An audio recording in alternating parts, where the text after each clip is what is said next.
Okay, let me tell you a story. This is the Saga of the 96 Lumina Part 3, I think.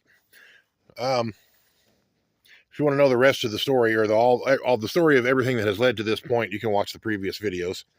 Um, I bought a fuel pressure tester. I have it hooked up here.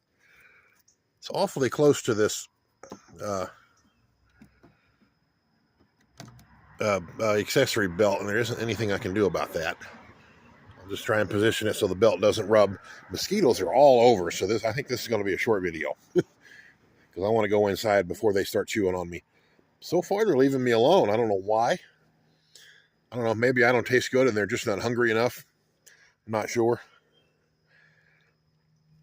The instructions for the tester are about useless. It's mostly just lawyer speak of what not to do so you don't kill yourself, so you can't sue them. But as far as actually using the tester, there's almost no information. It says that the connector it comes with is for GM and Chrysler. It says to connect it to the pressure release thing, Schrader valve on the fuel rail, which I did.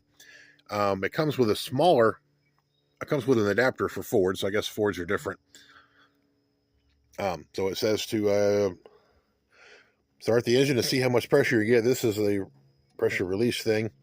So it reads 0. So I'm going to start the engine and see how much fuel pressure it has.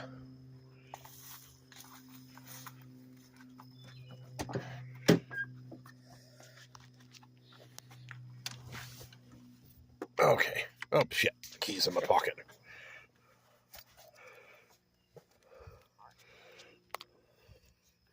Now, see, if I would plan ahead, these videos would be more organized, but no one ever called me organized. Okay. All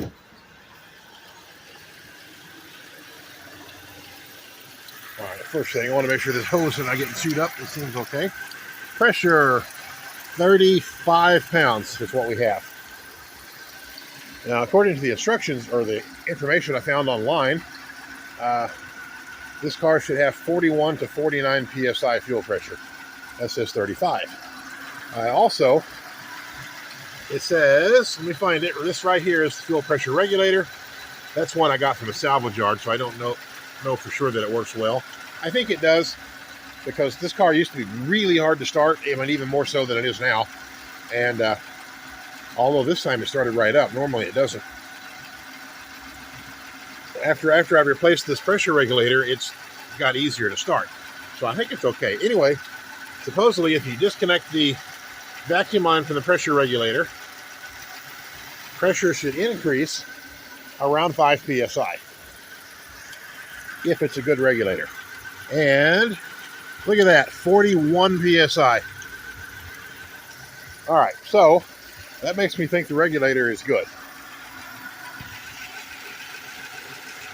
If the fuel pressure regulator is bad, it leaks fuel pressure into the vacuum system.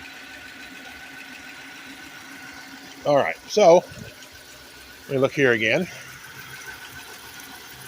Yep, okay.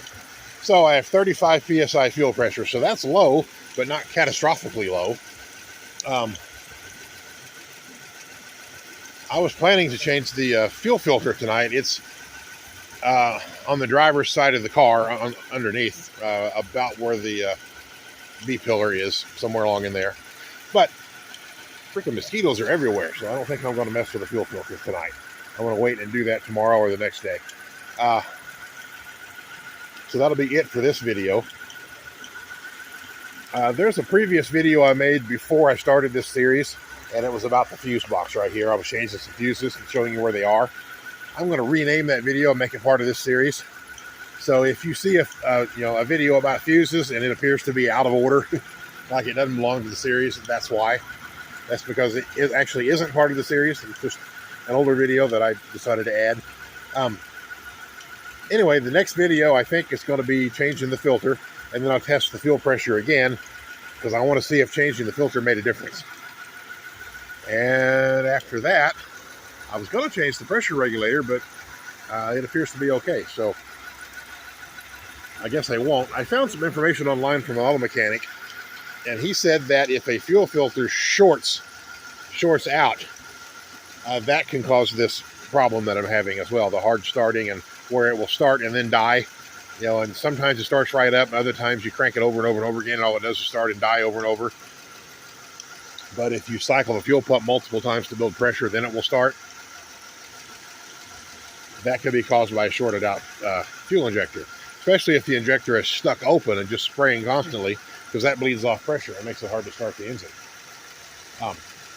So I guess we'll find out. Anyway, I'm rambling, which means I run out of things to say. So yeah, next video, I'm going to change the filter. There's an old video I'm going to rename, make it part of this series. And then after that, I'm going to change the fuel injector, which is right here in this corner, but I have to take the whole top of the motor off to get to it. All right, that's it for now. Later.